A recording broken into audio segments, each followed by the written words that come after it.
Hello and welcome back to Patriot to the Core podcast. I am Thad Forrester. Thank you for joining us again this week for episode number 28. Today's guest is Matthew Glencoe, and I wanted to have him on today because, first of all, today is my brother Mark's, would be his 36th birthday. For those who don't know, Mark was killed in action in Afghanistan in 2010, and so if you listen to the previous episodes of this podcast, I mean, he has mentioned several times, a lot of the guests knew Mark, served with him, or somehow knew him, and if not, then some of the guests, agreed to be on the podcast because of my brother's service and his example. So he played a huge influence in this podcast. So I wanted to have Matt on to talk about his role in the book and how we met and why it was important for him to come to Haleyville, our hometown, to meet so many people and to take part in our annual fundraiser, which is a walk and also a race. He took part of the walk. He came when we did 31 continuous miles. Smoked him pretty good, but he did finish. It's tough to just show up and think you're going to walk. A lot of people think they can, but you realize that it's a lot tougher than you think. And Matt found that out too. Plus, he came from the Northwest, and it was the humidity was really strong for him. It was cool that morning, but I guess it warmed up, and it was very hot that afternoon for him. But he talks about just the process of kind of sorting through the information and the interviews, and so he was a big help to me. His vocabulary is obviously a lot better than mine, and he was able to do some interviews and do some organizing and arranging that was just a tremendous help to me. So I really appreciate him and his friendship and also his commitment to kind of to help preserve Mark's legacy and get it out there too. He's just been a big support to our family. So with Mark's birthday today, and then we're preparing for our annual event this Saturday, May 20th, which will be 36 continuous miles walked this year, and then also the races, the half marathon, the 5K, the 10K, and hopefully we'll have a great turnout. Hopefully we have a lot of new people too. We have some people join us for the walk that are able to feel the pain and but not get too discouraged, because it's a great event, and it's amazing how many people do show up that don't even know Mark and put themselves through some tremendous pain. So let's bring Matt on, and hope you enjoy. Please also rate the podcast if you haven't. If you don't know how to rate it, I'm going to figure that out so I can tell you one week. I know how to do it on the computer. It's very easy, but on the phone, it's a little more complicated. I think I can still do it, but I'm not sure I could actually tell you right now. So I'll get familiar with it more and tell you how to rate it via your phone on iTunes, since most people listen to it that way. So let's get Matt in. Well, Matt Glencoe, welcome to Patriot to the Core. Thanks for joining me. Absolutely delighted to be with you. Again, it's been too long since we've spoken. It has. We used to have weekly Skype sessions as we were preparing the book. So for those who have read My Brother in Arms, you will be familiar with our guest, Matt, or Matthew Glencoe, because his name is on the front too, and he was a big help with the book. So I guess there's a lot of questions I want to ask you, Matt, just to kind of talk about that process and why you chose to do the book besides just needing some work or something. But I really like to just talk about first is what was it about it? Why did you agree to do it, and how were you even introduced to Mark? So at the time I was in the food industry, as I was my career out of school, and I got to know Mark because Melanie had done the interview with you, and I went to high school with Melanie Hansen, and if anybody's listening, I don't know, it's another book, what does she call that? The Hero Book of Heroes, or the Triumph Book Heroes. Triumph By the way, book. It's Melanie Davis now for the listeners, but yeah, Hansen is her maiden name. See, I knew her as Melanie Hansen as we were all kids then. But at any rate, she had been posting stuff about veterans and people in the service, which I'm a Navy brat, history buff, all that, and it interested me. I asked her, "What are you up to?" She said, "Well, I'm working on a book." And being committed to my nerd credentials, I said, "Let me help you. I'll be happy to help with editing work." And so she said, "Great." And she had interviewed you, transcribed the interview, but just verbatim transcription is unreadable. We read one thing and we speak another way, and that's just how it is. So I had that transcript. I was on an airplane flying back home after a long week on the East Coast, and I had the seat to myself, or that row to myself. I had a lot of space, and I remember just pulling out the laptop and diving into this. And just that first snapshot of Mark really stood out. And then I don't know if it was weeks or a few months later, how corporate America can be. You get hired by one manager, it's a good fit. You get hired, and then a new manager comes along a few months later, it's not so great. And a few months go by, and then you're wondering what to do with yourself. And I had remembered, as I was in the position of going, you know what, I'm not really having a lot of fun with the corporate world. It's time to reinvent Matt Glencoe. And what's he going to do? And I'm not sure quite what, but I remembered Melanie mentioning that Mark's family wanted to do a book. And I guess it's just because I'd been so impressed by Mark's story. It resonated, and nothing ventured, nothing gained. And I asked Melanie to put me in contact with you. And, we went back and forth and talked about it. And, if I have to put one phrase on it, it was the opportunity of a lifetime. I felt that in the process as we were working on it, and I have felt that every minute ever since. That going through Mark's life, being a part of the community, or becoming a part of the community in my small way, it was like I was pinching myself. I'm living in a movie, So I don't know. I think it's a roundabout way of answering a question. I hope that's interesting. Yeah, the timing worked out great, because I wasn't planning on using anybody, and after I've been working on it for a year and a half, I finally realized I got to have some help, and so or it's going to take forever for this thing to get done. So it actually worked out really well. You and I talked for a while before any agreement was made, and because I had talked to some other people, and so I was just really picky, and so then I felt it was important that you come to Haleyville. You came down, and so why don't you describe your experience coming down here for the first time for our big annual event, the race and the walk? Yeah, that was the Walk 31, and for the 31 miler. And, by that point, so you and I started talking probably September, October of, I think that was 2011. Probably. Yeah. It was late 2011. And so by now we're talking May of 2012. And I was already fairly familiar with the characters who all was involved and all this. And I remember you picking me up, and I mean, you guys couldn't be more polite or gracious. And, Rosalind was the same, just, again, the warmest, nicest, Rosalind, your wife, warmest, nicest woman you ever want to meet. Reminds me of my own wife in a lot of ways. And so you just, it didn't feel, I don't remember feeling awkward or strange. It was like, oh, okay, I finally get to put real flesh and blood, three-dimensional contact with these people that I've already begun to be familiar with. And then coming into Haleyville, I'd seen snapshots in some of the photos we'd had, but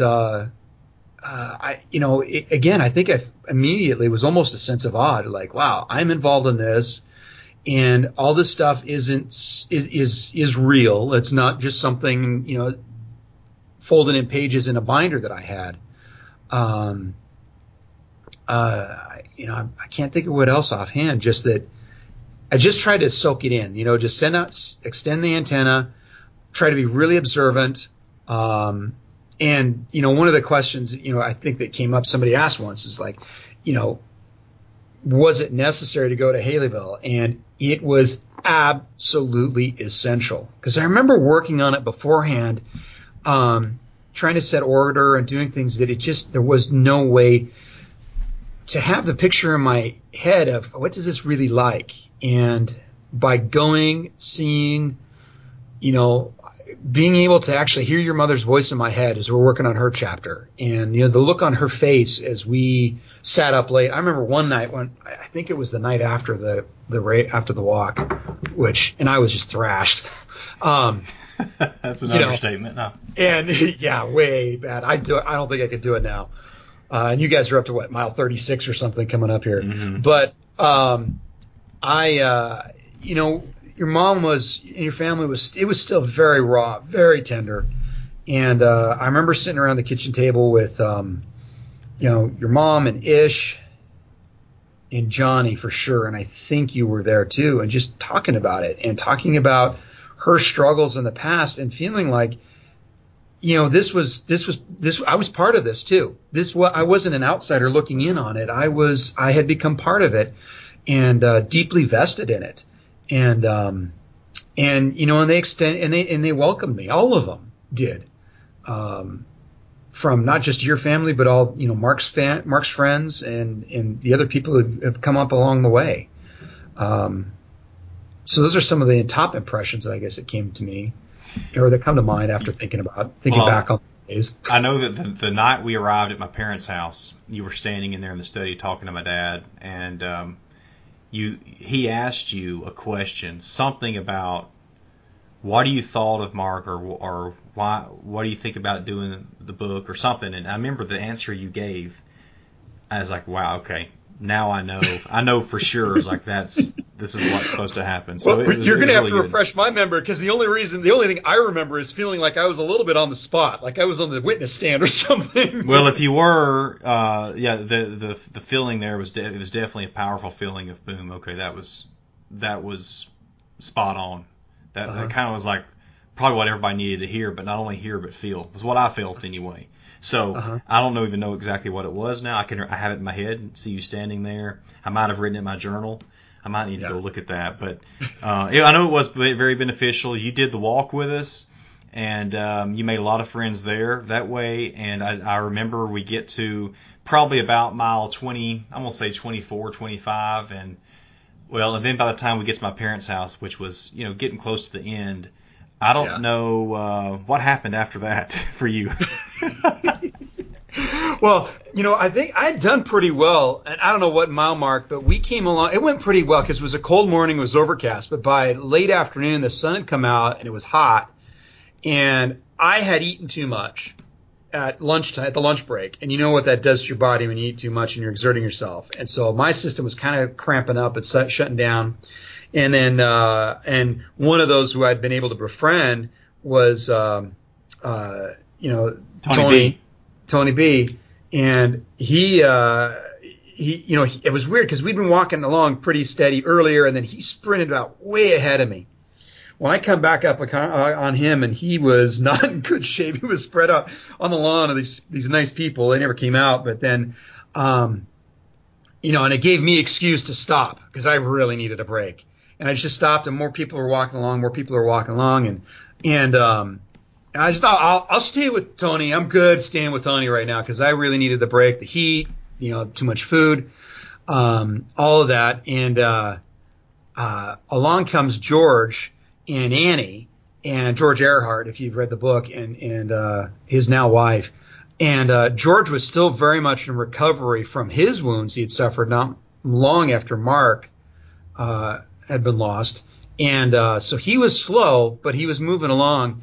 And I remember he stopped, and I was just in amazement of the poise and the control, and yet the incredible bedside manner. You just knew. I just was watching this and knew that Tony couldn't be in better hands than he was in George's hands at that moment, as George was talking him through it. And, maybe it's be okay. You can get in the car and ride. And Tony was adamant. No, I'm going to get it back up. I just need a rest. And it gave me such an impression because, these guys are fierce warriors, but I've never seen such a demonstration of compassion, or never seen a greater demonstration of compassion than what I saw from George in that time, standing there. And then, Tony and I kind of were the walking wounded and hobbled in late. And, we made it to your parents' house. I remember taking our shoes off, dipping our feet in the pool to cool off, and we came straggling in probably at the very back of the pack, but, a couple old men, but we made it. Yeah, great. Well, formed a real bond. With the walk coming up, as this airs, this week, and we'll be walking 36 miles. I know you. That was a powerful, event for you, and you actually came back the next year and helped in different ways. And you took some incredible pictures too, and you kind of helped in a lot of ways. You helped with drinks. You helped motivate some people to slow down because sometimes some people try to walk too fast. And so anyway, it was great having you there. And you're right. I'm glad you felt it was essential I mean, I felt like it was, but I know it was really more impactful on you because it was, you were introduced to so many people.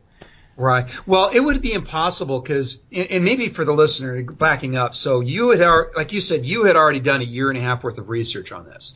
And I remember as we got talking, you went to work and you scanned everything that you had collected to that point and emailed these PDFs to me. I printed them out, and the binder, and I still have the binder, is every bit of 1.75 inches thick, double-sided. And so my first task was to kind of take an assessment of what all was here and then impose some order and structure on it, and then find a way to translate that to a reader who had never met you, never met Mark, never been to Haleyville, but put them in that place. Well, it would be hard for me to have put them there without having been there myself. And so that became absolutely essential because I could close my eyes and think about what that was like in, your house or whatever the scene was. So, yeah. Well, let's talk about that a minute, because I remember particularly the chapter that my mom basically wrote. It was her words. Yeah. And I remember you talking to me saying, hey, we need to change this a little bit. I don't understand this. And, we're from a small town in the South, and not only do we have a different accent, but we also speak differently. Mm-hmm. And so that was something completely new to you. Yeah, it was a real balance to how do you write in a way, how could we ghostwrite it? Because the reality is, again, we speak in certain ways, and even people when they write, they'll have grammatical errors and they'll have small errors. How do you preserve their voice without creating speed bumps to the reader? Because some things cause speed bumps. And I do remember that conversation with you about this. And, to what degree it's a continuum, there's a range that you operate in there. And, my default would be to err more toward the side of making it correct, and it's, and I struggle with that because it's not, I don't want to convey any pejorative or anything negative. It's just, your mom is a gem, and she did an incredible job of conveying the pain that only a mother can feel in that kind of a circumstance. Mm-hmm. And I didn't want to lose any of that, because again, I knew where you were. I knew where she was coming from, but somebody from the Northwest or the Northeast or whatever, you didn't want to get them distracted, I guess. Yep. And right. It's all it is. So how do you communicate effectively and still be true to the person's voice? And, which is, again, why you also couldn't have just handed me all your research and said, go to it. That's why you and I were talking on a weekly basis and hashing through things to make sure we got it right. Mm-hmm. Oh, yeah. Well, so what were the easiest parts of the book, and what were the hardest parts to organize and write? The hardest part, without doubt, is my own ADD. I honestly love the process and the creation of writing. I've said to other people, to me, words have flavor. Like food has, words when, they're a kind of seasoning. There's something almost sensual about words when you put them together in the right way or in a certain way. And honestly, I have to be in a zone mentally to create in that way.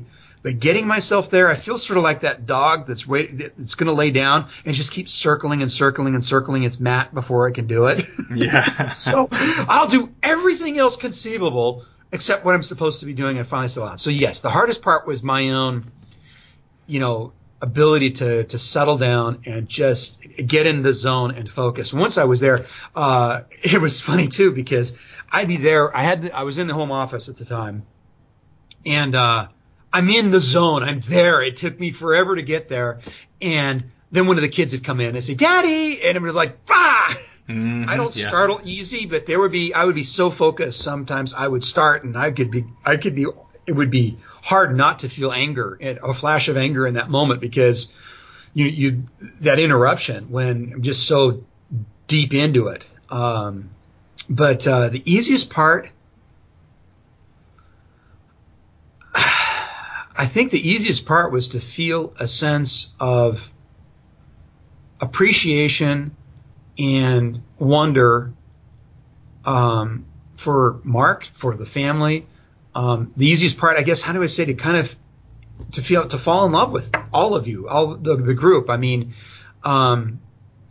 I went through my own sort of mourning process. The more I got to know Mark, the more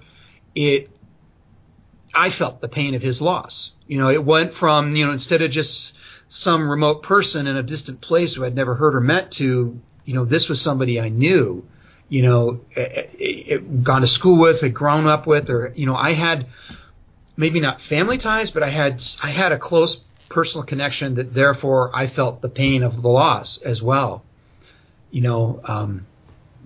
So maybe that was the easiest thing. I think that's probably what makes the book effective to at least some, is because you were fully vested or invested, whatever the right word is in you. I mean, it came from deep within you too. I mean, it was obviously my heart and soul, but it was very personal for you. It became personal for you.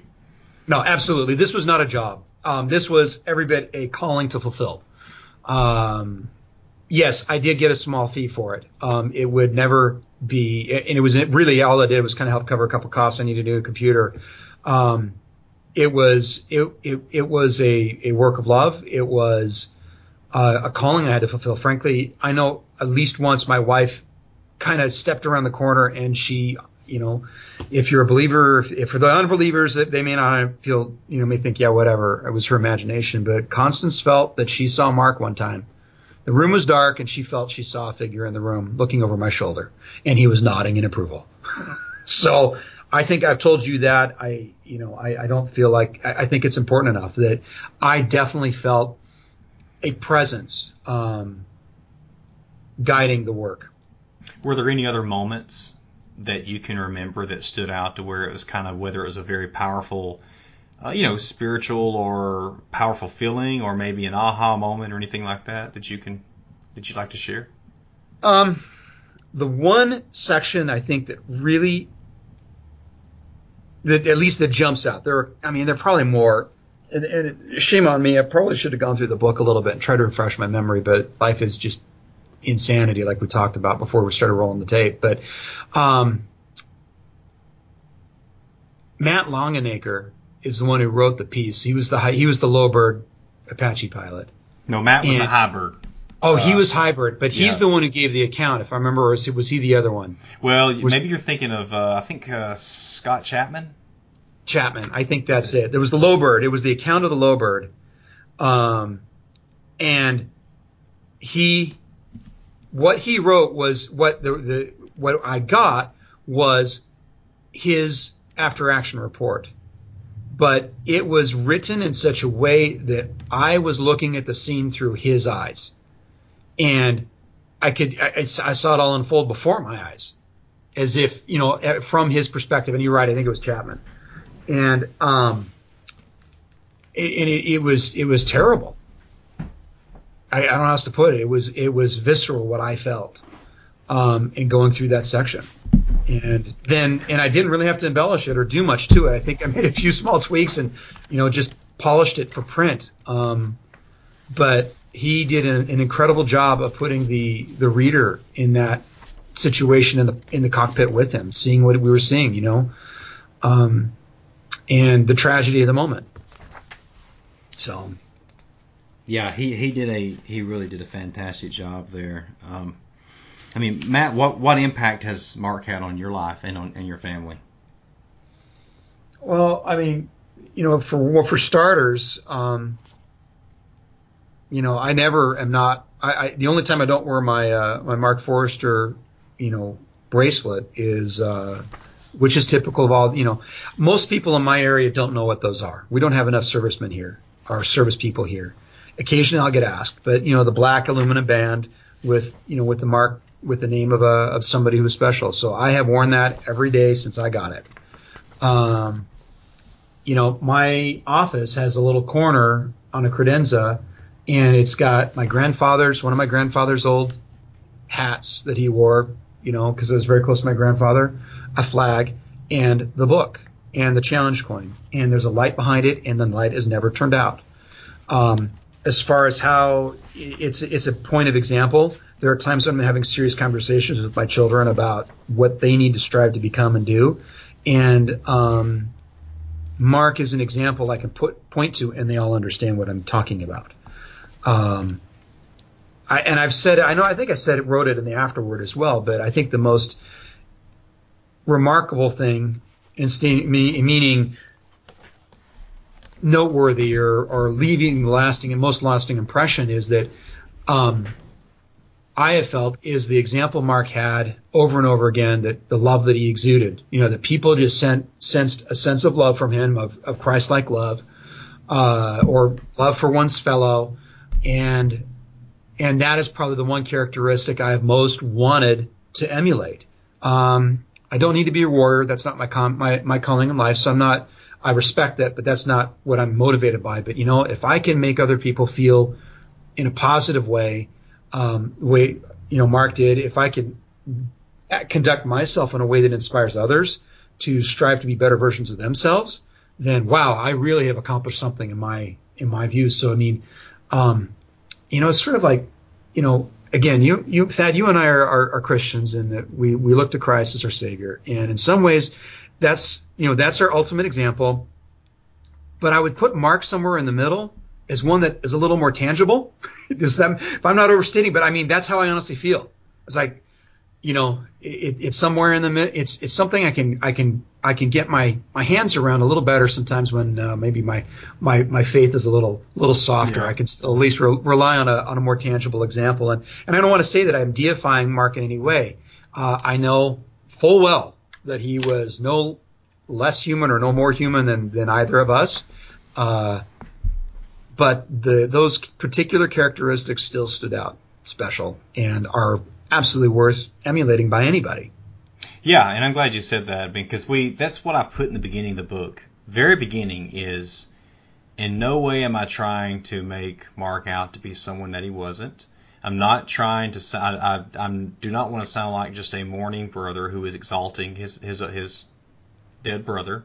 Mm-hmm. And people who have criticized the book because saying that I have made my brother out to be some perfect, the best at everything, have clearly not read it. Because if you read the beginning, and if you even read, most of the praise comes from other people, not from me. Exactly. So, I mean, I really wanted to make that clear in the book too. Is look, we realize we don't know all his faults, but we also know plenty of his faults. He and I lived together as adults also. I mean, he was a human too. He was a cut above the rest, and I have no problem saying that. But no way was he, this exalted, He wasn't walking on water. Yeah, exactly. Well, the thing I think it's not just what he was that is remarkable. I think it was how committed he was to achieving it. And this is a struggle I actually have with my 15-year-old right now. I mean, he's got tremendous potential, but he frequently just doesn't feel like living up to it. And, I keep saying, why do you keep selling yourself short? And if Mark did anything that was really stood out from the herd, it's that he sold himself short a lot less than the rest of us do. But when he was 15 or 16, or 17, he was a little lazy sometimes. So there was a period where he was kind of that way too, in some ways. Yeah. There was all those video games and everything, I guess. I do remember that. We had that in the book. Yeah. Yeah. Well, and now what about for you? How is this? Why? I guess one of the questions, and I'm not sure I ever answered this, why a book? I mean, I get the desire to, memorialize a departed loved one. We all have that experience. We all do things. I mean, that's why my grandfather's hat is still sitting in my office. He's been gone for 25 years, 26 years. Why a book, though? Well, I remember sitting there at Mom and Dad's house, within a few days of his death. And, there was a lot going on. And if you read the book, you'll learn there's so much that goes on with a military funeral. and military with a death, killed in action, and then what has to happen until you can actually have the funeral. And so it was a very busy time. But I remember sitting in the living room. There were a few people in there, and I said, I'm going to write a book about Mark. It's got to be written. And the reason why, I mean, yes, I miss my brother, but I felt like, and I say this in the introduction, his life needed to be recorded. Plus he had no wife or kids, so who's going to carry on his legacy? Right. And a book is really the best way to do that. There is written history forever, both hard, a physical copy, and electronic. So it had to be done. I mean, because I've seen, even in my 40 years on the earth, which is not really a lot, but it's at least I'm halfway there, I guess. How quickly people can be forgotten. You die, and I mean, I've got grandparents, some that I didn't know much about. I've got some cousins I don't know at all. I mean, and I've got nieces and nephews now that I've known I knew since they were born, but yet my kids aren't gonna know him as well as me. So it's really to preserve his life, and I mean, people need to learn about these heroes that make a commitment to fight evil. And Mark's was in a little more dramatic way than yours and mine probably. But and even at the time, the market was probably already saturated with military books. But of course, there's been a lot more now, and I'm glad I wrote it when we did, because there's even a lot more books in that same genre now that would make it even more difficult to get noticed. To get breakthrough. That's interesting. And how has that gone? How has the book gone? I mean, how has it been received in the podcast and all of your efforts? Because and if the listener of this podcast probably knows, but there's a lot more than just the book involved. And how has that gone? And what have been your objectives and goals with it? Well, the book, I would say this. I mean, we have a publisher, Triumph Press, and Melanie has been great. But it also was. I mean, she helped a lot, but the distribution is not something that she does as much, and so the marketing, the promotion, and distribution promotion is mostly me or the foundation. So considering that, the book has done great. But I mean, we haven't had to print off 100,000 copies or anything like that. But it steadily sells every month on Amazon. And sometimes, I mean, they're sold on the website too. People can order there; they just don't order there near as much. But I mean, we started the foundation because we wanted to find a way. People were so generous to us. I mean, so generous, and so we wanted to find a way to kind of funnel that generosity, especially when it was money, to something good. Besides, because we didn't really need it, and so we created the foundation to be able to help people in some way or another, and also to to teach people about Mark. So, our priority is we give at least one college scholarship to a Haleyville High School senior each year. I think we've always given at least two, actually. It just depends how much money we have and also how many qualified there are. But we're going through the applications this year. There's probably more qualified this year than there ever has been in a class. So it's unfortunate we don't have more money to give, but we have been blessed with people to donate, and also with our fundraisers. We do the walk and the race every year, and then we started the golf tournament last year, and that will continue, and that was a big success. So, I started the podcast. The podcast is actually completely separate from the foundation, but they also kind of, they kind of go hand in hand. I mean, it does promote the book, and anytime the book is promoted, it helps support the foundation, because a portion of all of the sales do, go to the foundation. So, it's all, I don't know, it is connected in some way or another, but even though the podcast is separate. So, I don't know. I mean, I guess everything's received pretty well. I mean, there's always naysayers, and I've looked at the comments sometimes, the reviews, and you may have too. And I mean, the reviews are actually overwhelmingly very positive. I mean, it's a 4.8 or something out of 5 stars, and I don't know. I mean, there may be a 1 star or a 2 star, one. I don't know, but there's always those people, and it's good. I mean, I you can't have, everybody's not going to like it. And I knew that. And when you open yourself up to the public, that's just the way it's going to be.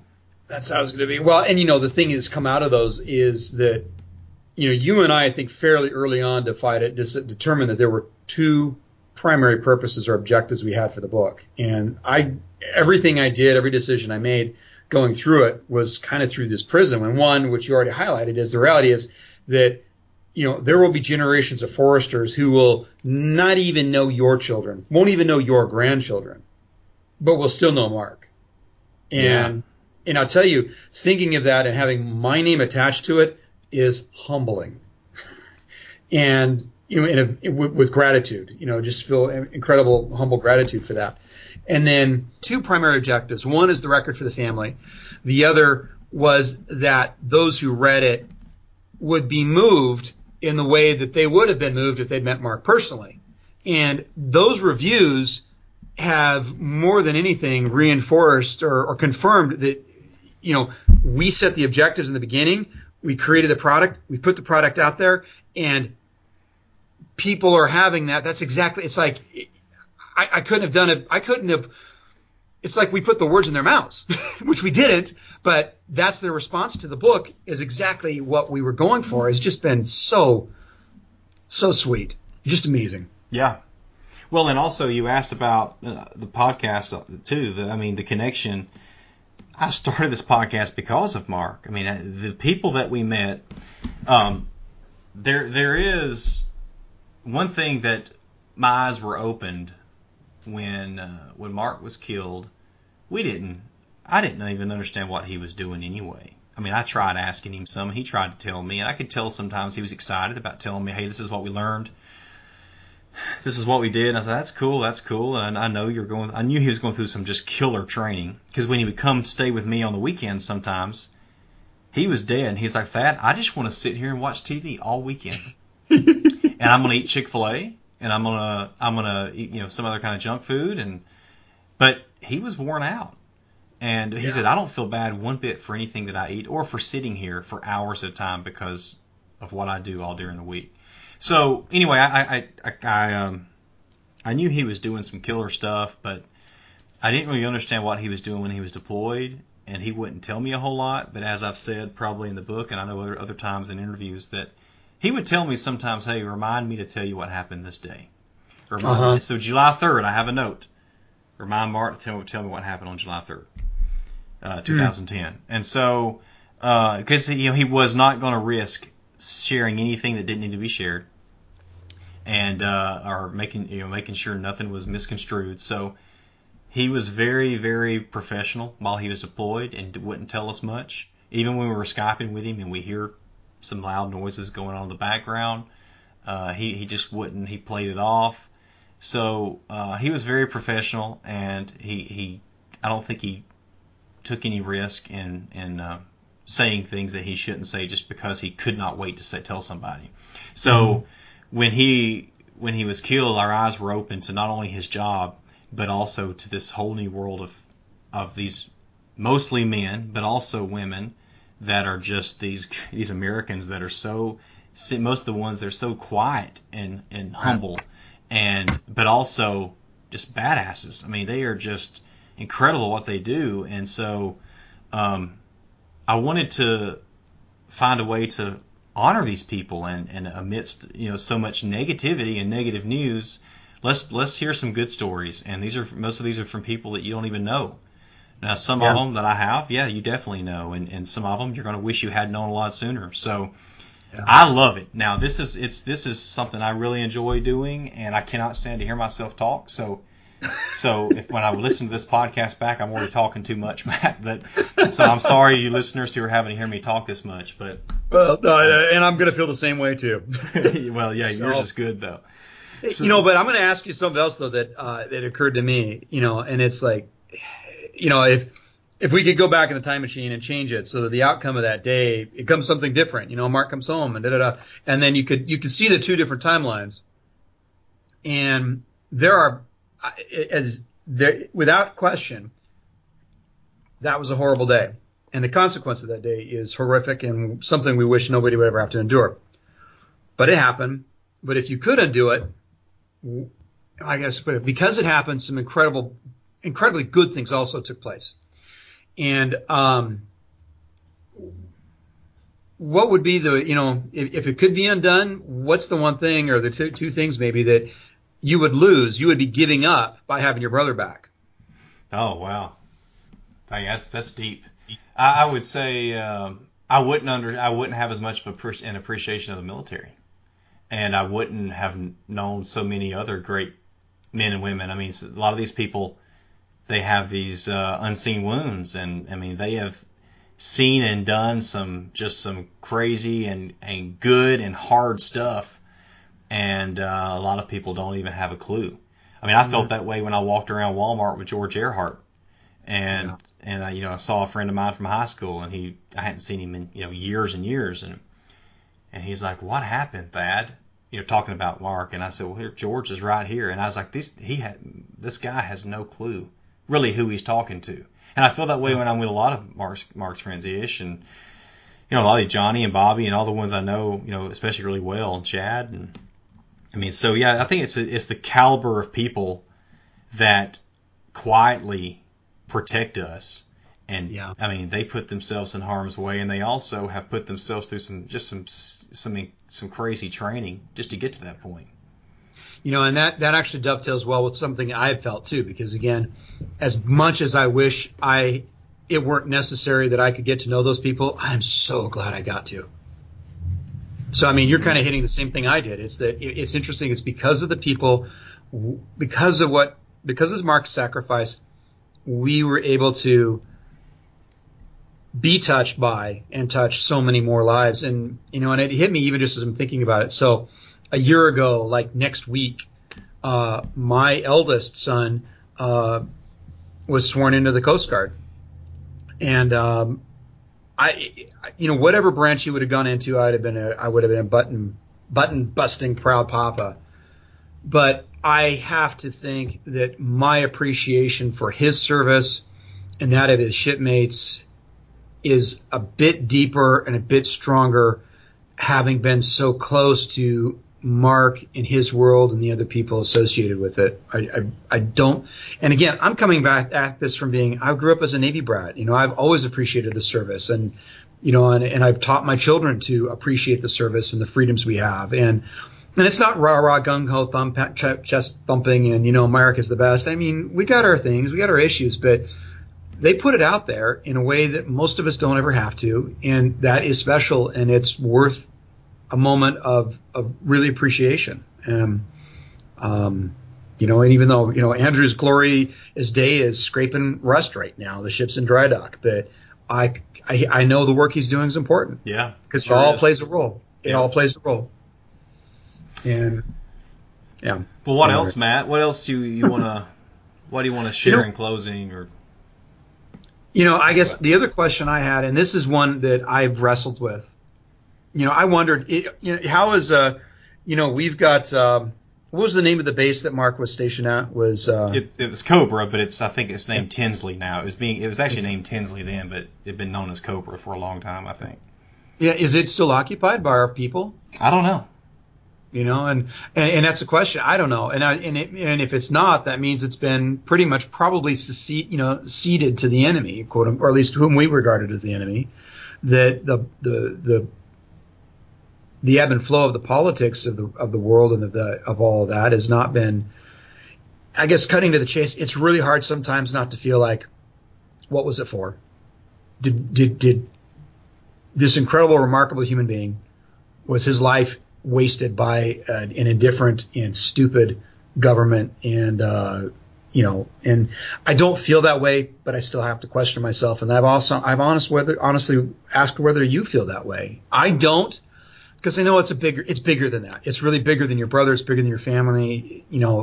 But still, it's hard not to think, at least wonder a little bit. I find it. Yeah, people ask me this question sometimes, but and I've had some people. I don't know. I guess I won't. Yeah, I would say no. Absolutely, his death was not in vain. Absolutely not. And unfortunately, the government, our government has made decisions that, I think obviously adversely affect our troops. Now, once again, I'm speaking as someone who's never been there, right? So we can all lay that out on the table, of course. But my opinion is, it's like the rules of engagement, right? I mean, overall, they're very strict and have gotten stricter, I think. Now, I think they might have loosened up here lately in the last few weeks, but they are there for a reason. But I mean, when they can't destroy a mud building because it's a structure there, I think it's kind of dumb. So I'll never understand all that, and I don't know, without getting too deep, but I would say absolutely his death was not in vain. I mean, even in the book, well, I don't know if this is in the book, but I do know that Wes Wilson, who was deployed with Mark and who was there on that final mission, who helped us a lot with the book, Wes wrote us a letter, and he said the day after Mark was killed, Mark and Calvin were killed, almost together. The day after, commerce opened back up in that area that hadn't been there in years because the Taliban had been in control. And so they cleared out an area of terrorists that had been, where they had controlled it for, 3-5 years or something. And so there was successes to that mission, even though Mark and Cal were killed, some ANAs were killed, but that was definitely sounds like a positive, and I think they're doing a lot of good over there. And I mean, maybe I'm not saying we should stay there. I don't know, but since we are there, I think the good outweighs the bad for sure. Yeah, and it's a similar calculus that I kind of come to. It's that you can't assess these things in the micro, in the grand scheme of things, and even what's the purpose of a life. Mark fulfilled his purpose, and you and I share faith and know that if his purpose had been, or his calling had been to go do other stuff, he would have been doing other stuff.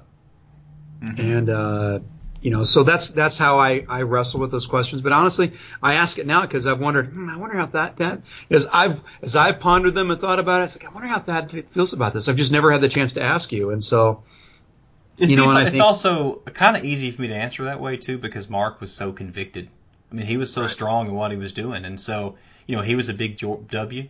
Bush fan, but when Mark went into the military, well, actually Bush was the president, and then Obama came in, but he was honored to serve under Bush. I know that, and he was so committed that there's no way I could ever think that it was in vain. Right. Yeah, maybe that's the lesson, is it, figure out what we're supposed to be doing and go after it aggressively and relentlessly, whether whatever it is that we're up to. But I guess just in closing again, I think it has left an indelible impression on my life. I mean, I will forever be proud of it. Actually, one of the neatest things happened to me. So my daughter, our youngest, who's 10, she's almost 11. She'll be 11 next month. She's our little bookworm, and that's probably an understatement. She is a reader, but of course, most of it's fantasy and fiction and things like that. She actually just recently, I started reading Boys in the Boat to her, and she got impatient with my pace of reading it aloud before bed, and she just finished it herself. And then somehow a week or so ago, she was saying, hey, she actually asked about Mark's book. She wants to read it. So I've got an extra copy here in the office, and this all reminds me to take it home tonight and say, here, sweetie, dive in. And, she might not get AR points for it because I doubt it's on the system for her to take a test on it, but, but she'll read it anyway. But, she took top honors for AR points in her school last year, and I think she's on track to do it again, and not just win by a small margin. I mean, like 2 or 3 times what the next good number 2 kid was at. So, but I guess again, it's having people in our lives that inspire us to be better versions of ourselves. And I always remember one of the things that stood out is Ish and him talking about the only time he smoked was when he was deployed, and that Mark didn't hardly say anything to him. It was like, you really shouldn't do that, and that's all Mark said, but whenever Ish saw Mark and he was smoking, he always tried to hide the cigarette. Yeah. So to exert that level of influence on somebody in a positive way, I mean, what a crazy, wonderful thing it would be to be a little bit like that. Yeah. So. Yeah, well, thanks, Matt. And I think I'm kind of underestimating right now, or I'm not considering most of the listeners right now have probably not read the book, and so there's so much more to it. And I don't want it to sound like Mark was a high and mighty, judgmental person, because he absolutely was not, by all accounts. You can't make people feel the love if you're looking down your nose at them. Yeah, true. Oh man! So one last thing with the walk, 36-mile walk, and also the race coming up on Saturday. What advice would you give someone who is, since you've done the walk, what advice do you give someone who would be wanting to do it for the first time? Oh my goodness. Plenty of socks, plenty of water. Socks, I think, is the biggest one. By now, if you are not trained, if you haven't trained up for it, you're not gonna, it's past the point of anything getting prep work wise. It's just, I think it's a physically arduous task, especially if you're not, in top condition. And I wasn't in top condition, but I still got through the 31 miles. But the opportunity to do something hard and accomplish it is precious and well worth doing it. And then the opportunity to visit and bond with the other people involved in the march. And actually, I got to see both sides of it because, I had this incredibly rich experience of visiting with other walkers in that first year. And then when I went back the second year, and I drove your pickup and was just, following along, but I kind of found myself a bit isolated, and I didn't get to revel in that spirit of camaraderie and of love, that I felt when I walked it the previous year. And so I would say, even as hard as it might be as you're doing it, the dividend is amazing by doing it. Yeah, makes it worth it. That's why you keep doing it every year, I'm sure. Oh yeah. I mean, I don't feel the pain and the hurt until maybe later, because I'm just kind of walking on air almost, I feel like. So it's a great experience. I'm so grateful for so many people that come out and support, and most of them didn't even know Mark. And Matt, I appreciate you. I mean, you are a huge help with the book. You have a much deeper vocabulary than I do. I'm not ashamed to admit that my vocabulary is very, very weak. We're all learning. I am a committed word nerd. I've loved them since I was little, and I'm a dyslexic too. So, I mean, I started the 5th grade with 2nd grade reading level. So if that says anything, that I could graduate with a journalism degree, and communications has become my profession. But I will only correct up my children's grammar. And I've always regarded a journalism degree as a bit of a curse because I hear it. Yeah. You can't not hear things when they're out of place. But I only correct my children. And the corrections that I did, I felt it was paramount to preserve the voice of the people. And any changes I made, it was only to smooth the delivery and not create speed bumps, I guess. And that's it. But, I will forever be grateful and gratified that, you decided to kind of take a bet on a person like me, because I remember you asked me, have you written a book before? I'm like, no, but I've read a lot, and and I could start, and I've said it with pride. I don't know how many times, and I've started my freelance career, or my post corporate career. The first gig I landed was writing co-authoring a biography of a combat controller who was killed in Afghanistan. And it was the most remarkable experience of my life. I don't think I'll ever experience anything like it. And it'll forever be precious and dear to me.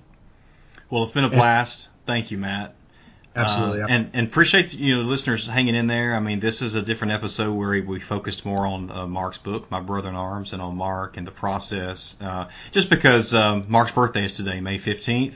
Yes. He would be 36 years old, and we have the big event coming up this weekend. So please, if you are interested, I hope you are. If you don't have the book already, go check it out. You can buy it at markaforster.com, or of course you can buy it on Amazon. Any bookstore, you can go into Books of Me, and you can go into Barnes & Noble, they may not have it on the shelf. If they don't, they can get it for you. You can order it from their website.